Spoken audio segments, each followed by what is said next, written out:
செல்லம் அவர்கள் மீதும் அன்னாரை பின்பற்றிய உத்தம சத்திய சஹாபாக்கள், தாபீன்கள், தபா தாபீன்கள், குறிப்பாக சமுதாயத்தில் உள்ள அனைவர்கள் மீதும் இந்த சிறப்பு வாய்ந்த மக்கமா நகரிலே அல்லாஹ்வுடைய மார்க்கத்தை அறிந்து கொள்ள வேண்டும், மக்காவினுடைய சிறப்புகளை தெரிந்து கொள்ள வேண்டும், இங்கே நாம் வந்ததினுடைய நோக்கத்தை சரியான முறையிலே விளங்கிக் கொள்ள வேண்டும், நாம் வந்ததின் மூலமாக எவ்வளவு நன்மைகளை நாம் அதிகரித்துக் கொள்ள முடியுமோ அந்த நன்மையான காரியத்தில் அதிகம் நாம் ஈடுபட்டுக் கொள்ள வேண்டும் என்கின்ற உயர்வான நோக்கத்தோடு இந்த சிறிய ஒரு அமர்விலே நாம் அமர்ந்திருக்கிறோம்.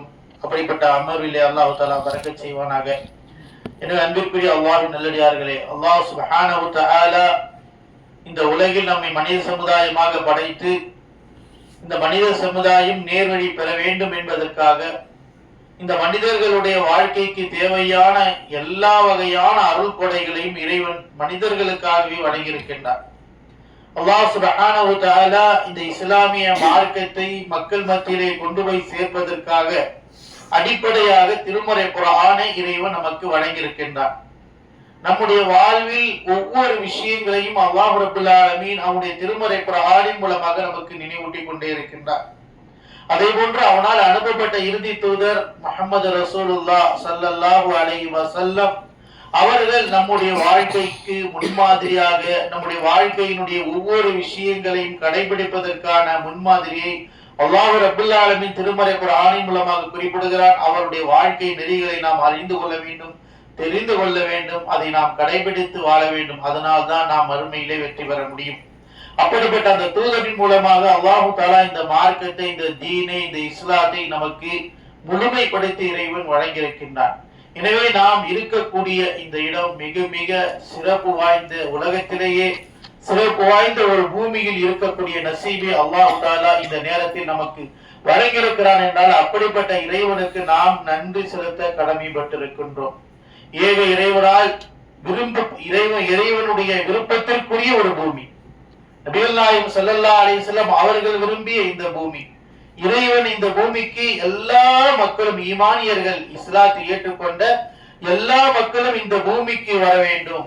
ஏனென்றால் இந்த பூமியில் தான் ஒட்டுமொத்த மனித சமுதாயமும் இறைவனை மட்டுமே வணங்க வேண்டும் என்பதற்காக வேண்டி இறைவனுடைய பார்வையில், இறைவனுடைய கட்டளையின் அடிப்படையில், இறைவனுடைய தூதர்கள் மூலமாக அல்லாஹ் சுப்ஹானஹு தஆலா அவனை மட்டுமே வணங்க வேண்டும் என்பதற்காக முதலாக இந்த உலகத்திலேயே எழுப்பப்பட்ட ஒரு ஆலயம் மக்காவில் மட்டும்தான் இருக்கிறது. அவ்வளவு ஒரு மிக மகத்துவமிக்க ஒரு பூமி இந்த பூமி. நாம இருக்கிற சாதாரண பூமி அல்ல, இறைவனால் அபயம் அளிக்கப்பட்ட பூமி, பாதுகாப்பான பூமி. ஒவ்வொரு உயிர்களுக்கு பாதுகாப்பு இறைவன் அளித்திருக்கிறான். அப்படிப்பட்ட ஒரு பூமியில் அல்லாஹ் நம்மை இந்த நாளில், இந்த நேரத்தில், இந்த காலத்தில் நம்மை கொண்டு வந்து சேர்த்திருக்கிறார் என்றால் அந்த ரப்புல் ஆலமீனுக்கு நாம் அதிகம் சுஜூதில் விழுந்து நன்றி செலுத்த கடமைப்பட்டிருக்கின்றோம். எவ்வளவோ மக்கள் பொருளாதாரத்தை வைத்திருக்கிறார்கள், வசதி வாய்ப்போடு இருக்கிறார்கள், நாடி இருக்கிறார்கள் செலவு செய்து போக வேண்டும் என்று. ஆனால் அவருடைய உடல்நிலை போக விடாமல் தடுத்திருக்கிறது, அவருடைய மரண மௌத்து வரவிடாமல் தடுத்திருக்கிறது, அவர்களுடைய நோய் அவர்களை வரவிடாமல் எத்தனையோ சகோதரிகள் ஆசைப்பட்டும் வர முடியாமல் நிலையில் இருக்கக்கூடிய தருணையில் அல்லாஹ் தஆலா நம்மை முழு பாதுகாப்போடும், உதவியோடும், ரஹமத்தோடும், கருணையோடும் அல்லாஹ் ரப்புல் ஆலமீன் இந்த பூமியிலே வந்து ஒன்று சேர்த்திருக்கிறான் என்று சொன்னால் அல்ஹம்துலில்லாஹ் ரப்புல் ஆலமீனுக்கு நாம் நன்றி செலுத்த கடமைப்பட்டிருக்கிறோம். இந்த மக்கமா நகரம் என்பது இறைவனுடைய மிக மிக விருப்பத்திற்குரிய ஒரு பூமி. இது நாம சொல்லல, அல்லாஹ் ரப்புல் ஆலமீன் நமக்கு குர்ஆன் பேசுகிறது, அல்லாஹ்வுடைய வேதம் பேசுகிறது, ரப்பு பேசுறான் நம்ம கிட்ட. இந்த மக்கமா நகரம் எப்படிப்பட்ட இந்த பூமி, ஏன் உங்களை எல்லாம் இந்த பூமிக்கு நான் வர சொல்கிறேன் தெரியுமா? இன்ன அவ்வல பைத்தின் உத்திஅ லின்னாஸ் லல்லதி பிபக்கா முபாரக்கன் வ ஹுதல் லில் ஆலமீன் ஃபீஹி ஆயாத்தும் பையினாத்தும் மகாம் இப்ராஹிம் வ மன் தഖலஹு கான ஆமினா. ரப்புல் ஆலமீன் இந்த மக்கமா நகரத்தினுடைய ஒரு உயர்வை ஒரு அடியான் புரிந்து கொள்ள வேண்டும் என்பதற்காக ஒவ்வொரு இஸ்லாமிய மக்களும் மக்கமா நகரத்தினுடைய நோக்கத்தையும் மக்கமா நகரத்தினுடைய மகத்துவத்தையும் நம்மை படைத்த ரப்புல் ஆலமீன் சொல்லிக் கொடுக்கிறார். உலகத்தில் யாரும் சொல்லிக் கொடு, நம்மளை யார் எந்த தாயினுடைய வயிற்றில் இருந்து இறைவன் நம்மை படைத்தானோ, வெளியாக்கினானோ, ரிஸ்க கொடுத்தானோ, உடல் ஆரோக்கியத்தை கொடுத்தானோ அந்த அல்லாஹ் சுப்ஹானஹு வ தஆலா தான் இந்த மக்கமா நகரம் உங்களுக்கு எவ்வளவு வியப்பை தரக்கூடியது, ஆச்சரியத்தை தரக்கூடியது, எவ்வளவு வளம் பெறுகின்ற ஒரு பூமியாக நான் ஆக்கி இந்த உலகத்திற்கு முன்மாதிரியாக காட்டியிருக்கிறோம் என்பதை அல்லாஹ் நினைவூட்டுகின்றான். அதில் முதல் கட்டமான ஒரு சிறப்பை தான் அல்லாஹ் தஆலாவுடைய குர்ஆனிலே சொல்லி காட்டுகிறார். இன்ன அவ்வல பைத்தின் உதிஅ லின்னாஸ், மனிதர்கள் படைத்த அல்லாஹ்வை வணங்க வேண்டும் என்பதற்காக முதல் ஆலயம் இறை இல்லம் என்று சொல்லப்படக்கூடிய காபத்துல்லா, இந்த உலகத்திலேயே மனிதர்கள் இறைவனை வணங்குவதற்காக எழுப்பப்பட்ட ஒரு ஆலயம் தான் இந்த மக்கா. இந்த மக்காவிற்கு முதலாவது பெயர் மக்கா என்று அல்லாஹ் சுட்டி வைத்திருந்தான். இறைவன் அடுத்து அதற்கு மக்கா என்று நமக்கு உடையெடுத்து இருக்கிறான் என்று ரப்புல் ஆலமீன். இது பரக்கத்து பொருந்திய பூமி, அபிவிருத்தியை தரக்கூடிய பூமி. உங்களால் எவ்வளவு பரக்கத்தை அடைந்து கொள்ள முடியுமோ அவ்வளவு பரக்கத்தை நீங்கள் தேடிக்கொள்ளுங்கள். அவ்வளவு பரக்கத்தை விசாலமாக இங்கே கொடுக்கப்பட்டிருக்கிறது. இங்கிருந்து வந்துவிட்டு செல்லக்கூடியவர்கள் மிகப்பெரிய பரக்கத்தை பெற்றவர்களாகத்தான் செல்ல வேண்டும் என்பதற்காக அல்லாஹ் சுப்ஹானஹு வ தஆலா அவ்வளவு விசாலமான இந்த பூமியை பரக்கத்து பிறந்த பூமியாக இங்கே அல்லாஹ் தஆலா இந்த காபத்துல்லாஹ் இன்ன அவ்வல பைத்தின் உதிஅ லின்னாஸ் லல்லதி பிபக்கா முபாரக்கன், பரக்கத்து பொருந்தி இடமாக அல்லாஹ் ஆக்கி வைக்கிறார். முதல் லின்னாஸ், இது மனிதர்களுக்கெல்லாம் நேர்வழி காட்டுகிறது. உலகத்தில் வாழக்கூடிய எல்லா மக்களுக்கும் உண்மை எது, பொய் எது, சத்தியம் எது, அசத்தியம் எது, ஒரு இறைவன் எப்படி வைக்க இருந்த பூமியை எப்படி வளமிக்க பூமியாக ஆக்கியிருக்கிறார். ஒரு பூமியில மனிதன் நடமாட்டம் இல்லாத ஒரு பூமி, நீர் விளைச்சல் இல்லாத பூமி, விவசாயத்திற்கு தகுதியற்ற ஒரு பூமி, அப்படிப்பட்ட ஒரு பூமியில் மனித சமூகத்தை வாழ வைப்பதற்கு மனித ஒட்டுமொத்த இஸ்லாமிய மக்களும் இந்த பூமியை நோக்கி வரக்கூடிய அளவிற்கு மாற்றத்தை தந்திருக்கிறாரு. அந்த ஒரு நம்பிக்கை போதுங்க அல்லாஹ் ஈமான் கொள்வதற்கு. ரப்பை ஈமான் கொள்வதற்கு யாராவது மக்கமா நகரத்தினுடைய பழமை வாய்ந்த நிலைப்பாடுகளை பார்த்தால் இன்றைக்கு உள்ள எவ்வளவு பெரிய ஆளும் தன் ரப்பு ஒருவன் இருக்கின்றான், அவனால் மட்டும்தான் இதை சாதிக்க முடியும் என்கின்ற ஈமான் கொள்கின்ற அளவிற்காக இந்த பூமியை பலப்படுத்தி வைத்திருக்கிறான் அல்லாஹ் சுப்ஹானஹு வ தஆலா. அதனால்தான் அல்லாஹ் தஆலா சொல்றான் இன்ன அவ்வல பைத்தின் உதிஅ லின்னாஸ் அல்லதி பக்கா முபாரக ஹுதல் லில் ஆலமீன் ஃபீஹி ஆயாத்துன் பையினாத். அவனே சொல்றான் இந்த இடத்துல மிகப்பெரிய அத்தாட்சிகள் இருக்கின்றன, மிகப்பெரிய அற்புதங்கள் இருக்கின்றன. மகாம இப்ராஹிம் அலைஹிஸ்ஸலாம் அவர்களுடைய நின்ற இடம் இருக்கிறது, அவருடைய தியாகங்கள் இருக்கிறது, அவர்களுடைய ஒவ்வொரு பல வகையான சோதிக்கப்பட்ட சோதனைகளை கடந்து வந்த அவருடைய தியாக வரலாறு இங்க இருக்கிறது மகாம் இப்ராஹிம். எனவே எவர்கள் இந்த பூமியில் இந்த பைத்துல்லாவில் நுழைந்து விடுகிறார்களோ அவர்கள் அபயம் பெற்று விட்டார்கள், பாதுகாப்பு பெற்று விட்டார்கள் என்று அல்லாஹ் தஆலா இந்த பூமியினுடைய மகத்துவத்தை, இந்த காபத்துல்லாஹ்வுடைய மகத்துவத்தை நமக்கு நினைவூட்டுகின்றான். ஏனென்றால் இந்த உலகத்திலேயே நீங்கள் தவாப் என்று சொல்லப்படக்கூடிய ஒரு இபாதத், தவாப் என்று சொல்லப்படக்கூடிய ஒரு இபாதத் மக்கமா நகரத்தில் காபத்துல்லாவில் மட்டும்தான் செய்ய வேண்டும் என்று அல்லாஹ் ரப்புல் ஆலமீன் அவனுடைய குர்ஆனில் இருந்து நமக்கு நினைவூட்டுகின்றார். ஃபல்யதவ்வஃபு பில் பைத்தில் அதீக், பழைமை வாய்ந்த இந்த காபத்துல்லாவை நீங்கள் தவாப் செய்து வாருங்கள். இந்த பூமியில் 360 சிலைகள் கொண்டு வணக்க வழிபாடுகள் நடந்து கொண்டு அந்த இடத்தில் அல்லாஹ் தஆலா தீனுல் இஸ்லாத்தை நிலைநாட்டி நபியை கொண்டு வந்து அந்த இடத்தை சுத்தப்படுத்தி தூய்மைப்படுத்தி இணை வைப்பை விட்டு பாதுகாப்பு பெற்று லா இலாஹ இல்லல்லாஹ் வணக்கத்திற்குரியவன் அல்லாஹ்வை தவிர வேறு யாரும் இல்லை, அவன் மட்டும்தான் வணங்குவதற்கு தகுதியானவன், படைப்பாளன் அவன்தான், உணவளிப்பவன் அவன்தான், ரிஸ்க் கொடுப்பவன் அவன்தான், ஒரு தாயினுடைய கருவறையில் குழந்தையை உண்டாக்குபவன் அவன்தான் என்ற ஓரிரை கொள்கையை அல்லாஹ் சுப்ஹானஹு வ தஆலா இந்த பூமியை நிலைநாட்டி இந்த இடத்தை நீங்கள் தவாப் செய்து வாருங்கள் என்ற இபாதத்தை இறைவன் வலியுறுத்தினான். அந்த அடிப்படையில் தான் ஹஜ்ஜி செய்பவர்களும் உம்ரா செய்பவர்களும் கண்டிப்பாக மக்கமா நகரத்தை அடைந்து விட்டால் அந்த காபத்துல்லாவை தவாப் செய்ய வேண்டும் என்று ரப்புல் ஆலமீன் குறிப்பிடுகிறார். இந்த காபத்துல்லாவை எழுப்பப்பட்ட கொடுக்கக்கூடிய அந்த பொறுப்பை அல்லாஹ் தஆலா யாருக்கு கொடுக்கிறார்? நபி இப்ராஹிம் அலைஹிஸ்ஸலாம் அவர்களுடைய குடும்பத்தினரிடத்தில் ஒப்படைக்கிறார். அல்லாஹ் இதை புதுப்பிக்கும்படி அல்லாஹ் ரப்பல் ஆலமீன் அந்த இப்ராஹிம் நபியுடைய பல செய்திகளை குர்ஆன் நமக்கு எடுத்துரைக்கிறது. இப்ராஹிம் நபியிடத்திலே அல்லாஹ் ஒப்படைக்கிறார், வைது யர்ஃபஉ இப்ராஹீமுல் கவாயித மினல் பைத் வ இஸ்மாயில் ரப்பனா தகப்பல் மின்னா இன்னக அன்தஸ் ஸமீஉல் அலீம். இந்த காபத்துல்லாவை அவர்கள் கட்டி முடித்த பிறகு நாம் அவர்கள் வயிறாகதுனா இலா பனி ஆதவாய் நாம் இப்ராஹிம் அலைஹிஸ்ஸலாம் இஸ்மாயில் அலைஹிஸ்ஸலாம் அவர்களிடத்திலே உறுதிமொழி எடுத்தோம், அன்தைஹிரா பைத்தியலி தாயிபீன வல் ஆகிபீன வ ருக்கஇ சுஜூத். இங்கே தவாப் செய்பவர்களுக்காக, ருக்கு செய்பவர்களுக்காக, சுஜூது செய்பவர்களுக்காக இரு நபிமார்களிடத்திலும் உறுதிமொழி எடுத்தோம், இதை நீங்கள் சுற்றி இதை முழுமையாக சுத்தப்படுத்துங்கள். ஒரு நபிமார்களுக்கு அல்லாஹ் கட்டளையிட்டார். நாம் நினைக்கிற இபாதத் செய்கிற இந்த இடம் இருக்கிறது நபிமார்கள் கட்டிய இடம், நபிமார்கள் சுத்தப்படுத்திய இடம், நபிமார்கள் வளம் வந்த இடம். நம்மளா யோசித்து பாருங்க, எவ்வளவு பெரிய பாக்கியத்தை அல்லாஹ் நமக்கு கொடுத்திருக்கிறான். ஒரு நபிமார்கள் சுற்றி வந்த ஒரு பூமியிலே நம்மை அல்லாஹ் சுற்ற வைத்து பார்க்கின்றார். ஒரு நபிமார்கள் தியாகம் செய்த இடத்திலே நம்ம சூழ வைத்திருக்கிறார்.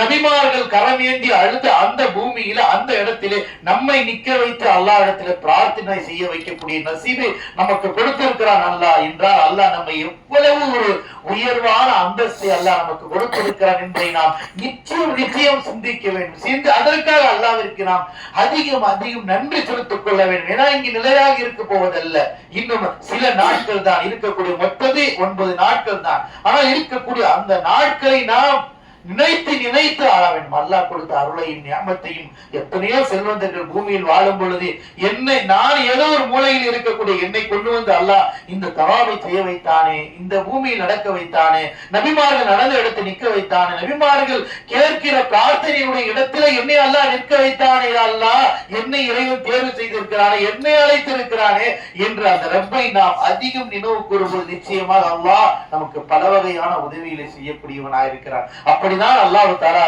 இப்ராஹிம் அலைஹிஸ்ஸலாம் இடத்திலும் இப்ராஹிம் நபியிடத்திலும் இந்த பூமியிலே நீங்கள் இந்த ஆலயத்தை நல்ல முறையில் எழுப்புங்கள், வரக்கூடியவர்கள் நமக்காக வரக்கூடியவர்கள் தவாப் செய்யக்கூடியவர் யார்? ஈமான் கொண்டவர் எந்த மூலையிலும் முடுக்கிலும் வருவார்கள். வரக்கூடிய ஈமான் கொண்டவர்கள் தவாப் செய்வதற்காக, தொழுவதற்காக, ருக்கு செய்வதற்காக, சுஜூத் செய்வதற்காக நீங்கள் செய்யுங்கள் என்று அல்லாஹ் கட்டளையிட்டார். அந்த அடிப்படையில் இப்ராஹிம் நபியும் இஸ்மாயில் அலைஹிஸ்ஸலாம் அவர்களும் இந்த இடத்தை சுத்தப்படுத்தினார்கள், தூய்மைப்படுத்தினார்கள், இதை ஏற்றி முடித்தார்கள். கட்டி முடித்தவருக்கு ரப்பிடத்திலே கரமேந்திருந்தார், ரப்பனா தகப்பல் மின்னா இன்னக அன்தஸ் ஸமீஉல் அலீம். இறைவா, இந்த அமலை நாங்கள் செய்து விட்டோம் யா அல்லாஹ். ஒரு அடியார்களாக நமக்கு நல்ல படிப்பினை. எந்த ஒரு காரியத்தையும் செய்து விட்டால் சும்மா இருக்க முடியாது. தொழுதுட்டோம், நோன்பு வச்சுட்டோம், தவாப் செஞ்சுட்டோம், உம்ரா செய்துட்டோம், இது அல்லாஹ்ட்ட கேட்ட அலுவலி, யா அல்லாஹ் இது நீ வீணாக்கிறாய் அல்லாஹ், இது நீ ஏற்றுக்கொள்றா, இது தகுதி உள்ளதாக்குறா, இந்த இபாதத்தை நாளை மறுமையில் சொர்க்கத்தில் கொண்டு போய் விடுங்க அல்ல. வெறும் செய்வதன் நோக்கம் அல்ல, செய்த பிறகு இறைவன் அங்கீகரிக்கணும். அதுதான் மிகப்பெரிய அம்சம். நபிமார்கள் கதறினார்கள். இப்ராஹிம் நபியும் இஸ்மாயில் நபியும் தான் செஞ்ச அமலை வச்சுட்டு செஞ்சு முடிச்சுட்டு அல்லாஹ் சொன்னாண்டு போகல, கதறினாங்க. யா அல்லாஹ் நீ இதை ஏற்றுக்கொள், இதுல குறை இருக்கலாம், இதுல தவறு இருக்கலாம், நாங்கள் ஏதாவது தவறு இழைத்திருக்கலாம், யா அல்லாஹ் இதை நீ ஏற்றுக்கொள், இது எங்களுக்கு பயனுள்ளதாக்கு, இது எங்களை சொர்க்கத்திலே கொண்டு போய் சேர்க்கக்கூடிய ஒரு அமலாக ஆக்கிவிடியா அல்லாஹ் என்று கதறினார்கள் இருவரும். அதுதான் நமக்கு ஒரு மிகப்பெரிய முன்மாதிரி. ஏனென்றால் அல்லாஹ் எந்த இபாதத்தை ஏற்றுக்கொள்வான் தெரியுமா? இபாதத் எல்லா இபாதத்தும் ஏற்றுக்கொள்ள முடியாது. அல்லாஹ் ஏற்றுக்கொள்வதற்கு 2 விஷயங்களை அல்லாஹ்வுடைய தூதர் சொன்னார்கள். நீங்க செய்யக்கூடிய இபாதத்தினுடைய முதல் அடிப்படை இஹ்லாஸ் இருக்க வேண்டும். யா அல்லாஹ் உனக்காகத்தான் செய்கின்றேன், ஏனென்றால் பெருமை வந்துவிடக் கூடாது. எனக்கு நான் செய்த இபாதத்தை பிறருக்கு சொல்லி காட்டி அதை நான் பாடுபடுத்தி விடக் கூடாது என்று அல்லாஹ் தடை விதிக்கிறார். நீ செய்த அமல் உனக்கு, உன்னை நரக நெருப்பு தீண்டாமல் இருப்பதற்காகத்தான் நீ செய்திருக்கிறாய். எனவே உன்னுடைய இபாதத்தை நீ கூர் போட்டு மக்களிடத்தில் பரிவுரைப்படுத்தி விடாதே. எனவே உன் இபாதத்தில் மனசில் பதிய வைத்து, யா அல்லாஹ் உனக்காக செய்கிறேன், யா அல்லாஹ் என்னை நாளை நறுமையில் சொர்க்கத்தில் பிரவேசிக்கவை, நரகத்திலிருந்து காப்பாற்றின. இஹ்லாஸ் மிகப்பெரிய முக்கியமானது என்றார் நபிகள் நாயகம் ஸல்லல்லாஹு அலைஹி வஸல்லம். இரண்டாவது, அல்லாஹ்வினுடைய தூதர் உங்களுக்கு இபாதத்துக்களை எப்படி வழிகாட்டினார்களோ, எப்படி செய்து முடித்தார்களோ அதுபோல நீங்கள் செய்யுங்கள், இதுதான் உங்களை அல்லாஹ் ஏற்றுக்கொள்வார். அதைதான் அல்லாஹ் தஆலா சொல்றார், இன்னமா தகப்பலல்லாஹு மினல் முத்தகீன். நாம் செய்கிற சுஜூதாக இருக்கட்டும், ருக்கூவாக இருக்கட்டும், தொழுகையாக இருக்கட்டும், நோன்பாக இருக்கட்டும், ஜகாத்தாக இருக்கட்டும், ஹஜ்ஜாக இருக்கட்டும், உம்ராவாக இருக்கட்டும், நீங்கள் கொடுக்கக்கூடிய ₹1 தர்மமாக இருக்கட்டும், அல்லாஹ் சொல்றான் உங்கள்கிட்ட யார்கிட்ட தெரியுமா ஏத்துக்கிற?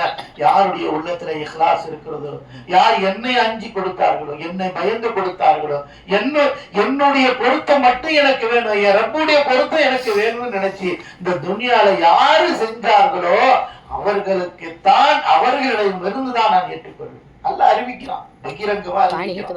நான் உங்களுடைய இபாதத்தை ஏற்றுக்கொள்ளணும்னா நீங்க முதல்ல எதை வைக்கணும், எனக்காக செஞ்சீங்கன்னு வைங்க, அப்பதான் ஏற்றுக்கொள்வாங்கிறாங்க. இதுக்கு ஒரு ஆதாரமாக நபிகள் ஸல்லல்லாஹு அலைஹி வஸல்லம் ஒரு பெரிய ஒரு ஹதீஸை சொல்றாங்க ஸல்லல்லாஹு அலைஹி வஸல்லம். ஏன்னா இந்த உம்மத்துல உள்ளவங்க அந்த தவறு செஞ்சிடக்கூடாது. எல்லாம் மனிதராகி நம்மெல்லாம் தவறு இழைக்கக்கூடியவர்கள். எது நம்முடைய மனசுல பெருமை வந்துடும். அந்த வராம விடுப்பதற்கு அல்லாஹ்விடத்துல ஒரு பெரிய ஹதீஸை சொல்லி நம்ம அந்த ஹதீஸை அறிவிக்கக்கூடிய அபூ ஹுரைரா ரலியல்லாஹு தஆலா அன்ஹு அவர்கள் ஒரு வறுமையில் இருந்த ஒரு நபி தோழர், ரசூலுல்லாஹ்வோட நெருக்கமா இருந்த தோழர், அந்த ஹதீஸை அறிவிக்கும் பொழுது சொல்லும் பொழுது 3 முறை மயக்கமுட்டு கீழே விழுந்தார். அந்த ஹதீஸை சொல்றதுக்கு சொல்ல முடியாம ஒரு தோழர் வந்து கேட்கிறார், எனக்கு ரசூலுல்லாஹ்ட்ட நீங்க நேரடியா கேட்ட ஒரு ஹதீஸை சொல்லுங்க. அப்படியா, வாங்க சொல்றேன், உட்காருங்க. ரசூலுல்லாஹ்ட்ட நேர்ல கேட்டேன் அப்படின்னு கேட்டுட்டு சொல்ல அந்த நபி தோழர் அபூ ஹுரைரா சொல்லும் பொழுது ரலியல்லாஹு தஆலா அன்ஹு சொல்லும் பொழுது 3 விடத்து மயக்கமுட்டு அழுது விழுறாங்க. அப்படி என்ன ஹதீஸ் தெரியுமா? அல்லாஹ்வுடைய தூதர் சொல்றாங்க, இன்ன அவ்வளமா யக்தி யௌமல் கியாமத்தில் இன்னாஸ், நாளை மறுமை நாளில் அல்லாஹ் தஆலா 3 மனிதர்களை விசாரிப்பார். அந்த 3 மனிதர்களில் முதலாவது யார் என்று சொன்னால், இந்த உலகத்தில் அல்லாஹ்விற்காக வேண்டி தன் உயிரையே ஷஹீதாக்கப்பட்டவர். உலகத்தில் எல்லாருக்கும் முன்னாடியும் ரொம்ப பாடுபட்டு மார்க்கத்திற்காக தியாகம் செஞ்சு ரொம்ப கஷ்டப்பட்டு அவர் உயிரே போச்சு. எல்லாரும் நம்ம எல்லாரும் தெரியும், ஷஹீதாகிட்டார், அல்லாஹ்வுக்காக போராடினார், அல்லாஹ்வுடைய பாதையில இருந்தார். அவரை கூப்பிட்டு அல்லாஹ் நாளை மறுமையில விசாரிப்பான், உனக்கு என்னப்பா உடல் ஆரோக்கியத்துல கொடுத்து நீ என்ன செஞ்ச? அவர் எல்லாரும் சொல்லுவார், யா அல்லாஹ் உனக்காக போராடினேன், உனக்காக வேண்டிய மார்க்க தியாகம் செய்தேன், உயிரையே கொடுத்தேன் அல்லாஹ் என்று அவர் சொல்வார். அவர் அல்லாஹ்வுடைய புறத்திலிருந்து வானவர்கள் அல்லாஹ் சொல்லுவான் அவர்கள்ட்ட, நீ சொன்னது உண்மைதான், நீ ஷஹீதானது உண்மைதான், ஆனால் நீ என்ன நினைத்தாய்? உன்னை மக்கள் எல்லாம் போற்றி புகழ வேண்டும் என்ற பெருமையை நீ ஆசைப்பட்டாய். அல்லாஹ்வுடைய புறத்திலிருந்து உள்ளத்திலிருந்து உங்களுக்கு தெரியாது, எனக்கு தெரியாது, என் மனசுல இருக்கிறது ரொம்ப பார்த்துட்டு இருக்கு. அல்லாஹ் பார்க்கணும், மனசு அல்லாஹ் தான் பார்க்கிறார், அந்த மனதை தான் அல்லாஹ் கேட்கிறான், அந்த மனசுல என்ன இருக்கு. அவர் அவ்வளவு பெரிய தியாகி, சாதாரண தியாகி. அப்படிப்பட்ட தோழரை பார்த்து மறுமையில சொல்லப்படும், நீ பொய் சொல்கிறாய், நீ பொய் சொல்லி நீ இறந்தது ஷஹீதானது உண்மைதான், ஆனா நீ என்ன நியத்தை மனதில் இருந்தது? உலகத்தினுடைய பெருமையை எதிர்பார்த்தாய். சொல்லிட்டு அல்லாஹ் வானவர்கிட்ட என்ன சொல்லுவாங்க தெரியுமா? இவரை தலைக்கீழாக எடுத்துக்கொண்டு போய் நரகத்திலே தள்ளுங்கள் என்று அல்லாஹ் தஆலா சொல்ல. யோசிச்சு பாருங்க நபர்களே, இந்த உலகத்துல தியாகம் செஞ்சு கஷ்டப்பட்டு கடுகளவு மனசுல அந்த பெருமை வந்ததின் காரணமாக தான் செய்த தியாகத்தை கூட நரகத்தில் கொண்டு போய் தள்ளப்படும். இன்னொரு மனிதர் செல்வம் கொடுக்கப்பட்டவர், செல்வந்தர், அவர் சொல்லுவார், இவனுக்கு கொடுக்கப்பட்ட செல்வத்தை நான் தர்மம் செஞ்ச கொடுத்தேன் போன வந்தேன்னு அவர் பாட்டுக்கு சொல்லுவார். ஆனால் அல்லாஹ் சொல்லுவான், நீ போய் சொல்ற, நீ கொடுத்தது உண்மைதான், ஆனா நீ எதிர்பார்த்த என்னை இவர் புகழ வேண்டும், என்னை பெருமைப்படுத்த வேண்டும், நீ அறிமுகப்படுத்த வேண்டும் என்ற பெருமை உன்னிடத்திலே இருந்தது. நாம் செய்யலாம், நம்முடைய மனசுல அந்த பெருமை வராம இருக்கணும். சில பெருமை சொல்லுவாங்க சந்தோஷம் அப்படின்னு நம்ம மனசுல போயிட்டே இருக்கணும், ஆனா நம்ம மனசுல அந்த தாக்கம், அந்த பெருமை இருக்கக்கூடாது. அப்ப அல்லாஹ் சொல்லுவானவர்கிட்ட, இவர் பெருமையை விரும்பினார், அந்த பெருமை கிடைச்சி போச்சு, எனவே ஒழுக்கிய பின்னார், எவ்வளவு நீ தர்மம் செஞ்சிருந்தாலும் இவரை கொண்டு போய் நரகத்தல். ஏன்னா இஹ்லாஸ் இல்ல, பெருமை எதிர்பார்த்த அந்த பெருமை உனக்கு லாபம் கிடைச்சி போச்சு. 3வது மனிதர் யார்? ஒரு ஆலிம், குர்ஆனை ஓதியவர், கற்றவர், குர்ஆனை ஓதியவர், பிறருக்கு கற்றுக் கொடுத்தவர். அவர் எல்லாம் விசாரிக்க, உனக்கு இல்ம் கொடுத்த என்ன செஞ்ச? அவர் சொல்லுவார், உனக்காக வேண்டிய அமல் செஞ்ச, உனக்காக வேண்டிய ஓதினேன், உனக்காக வேண்டிய பிரச்சாரம் செய்ய சொல்லுவார். ஆனா நீ என்ன செய்த? உலகத்தில் பெருமை எதிர்பார்த்தாய், உன்னை 4 பேர் மதிக்கணும்னு நினைச்ச, யோசித்த, பெரிய பெருமை எதிர்பார்த்தாய். அந்த பெருமை நீ என்ன நினைத்து அது உனக்கு கிடைக்கப்பட்டது. இவரையும் கொண்டு போய் நரகத்தை தள்ளுவான். எவ்வளவு பெரிய ஒரு ஆபத்தான விஷயத்தை அல்லாஹ்வுடைய ரசூல் நமக்கு தெளிவுபடுத்த. ஏன்னா இந்த என்னுடைய உம்மத்தை அமல் செய்து நாளை மறுமையில நரகத்துக்கு போயிடக்கூடாது. எவ்வளவு உயர் பொருளாதார செலவு செஞ்சோம், நாளை விட்டோம், வியாபாரத்தை விட்டோம், குடும்பத்தை விட்டோம் செய்து இந்த உம்ரா என்ற இபாதத்தை மக்கமா நகரை நோக்கி நாம் இந்த இபாதத்தை அல்லாஹ் நமக்கு இந்த மாதிரி ஒரு நிலைக்கு ஆபத்தாக்கி விடாமல் அல்லாஹ் எங்களை காப்பாற்றுறாங்களா என்று நாம் கேளுங்க. கண்டிப்பா இந்த துவா கேளுங்க. யா அல்லாஹ், இது மூலமா எனக்கு நன்மைதான் வேணும், பாவம் மன்னிக்கப்படும், நான் பெருமைக்கு செய்யல யா அல்லாஹ், இது எனக்கு நாளே மறுமைக்கு வரணுங்கிறதுக்கு தான் செஞ்சேன், எனக்கு சொர்க்கம் வேணுங்கிறதுக்கு தான் செஞ்சேன், என் பாவங்கள் மன்னிக்கப்பட வேண்டும் என்று என் நபி சொன்னார், அதற்காக வேண்டிதான் நான் செய்ய வேண்டும் யா அல்லாஹ் என்று உங்க நாவினால் விட்டு அல்லாஹ் இடத்துல கதறுங்க. அது ரெக்கார்டு அல்லாஹ் இடத்துல பதிவு வைக்கப்படும். அல்லாஹ் குர்ஆன்ல அல்லாஹ் சொல்றான், இன்னா நஸ்தஸ்லிஹு மா குன்னா ஃபீஹி, நீங்க என்னெல்லாம் பேசுறீங்களோ, நீங்க என்னெல்லாம் கேட்கிறீங்களோ அதெல்லாம் நம்ம பதிவு புத்தகத்துல வானவரை வச்சு நம்ம பதிந்து கொண்டிருக்கிறோம் என்று சொல்றான். ஏன்னா வஹாதா கிதாபுனா யன்திகு அலைக்கும் பில் ஹக், அல்லாஹ் குர்ஆன்ல சொல்றான், இந்த புத்தகம் நாளை மறுமையில் உங்களுக்கு அல்லாஹ்விடத்திலே உண்மையை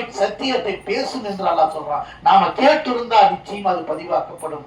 பெருமையை அல்லாஹ் அதை ஏற்றுக்கொள்ள மாட்டான். நாம கேட்டுட்டோம்னா நிச்சயமா அது பதிவாக்கப்படும். இந்த அடியான் நிச்சயமாக அல்லாஹ்வுக்காக செய்திருக்கிறான் என்பது ரெக்கார்டாகப்பட்டு நாளை மறுமையில் அந்த புத்தகம் பேசும். இந்த ஹரம் ஷரீஃபிலே உட்கார்ந்து என்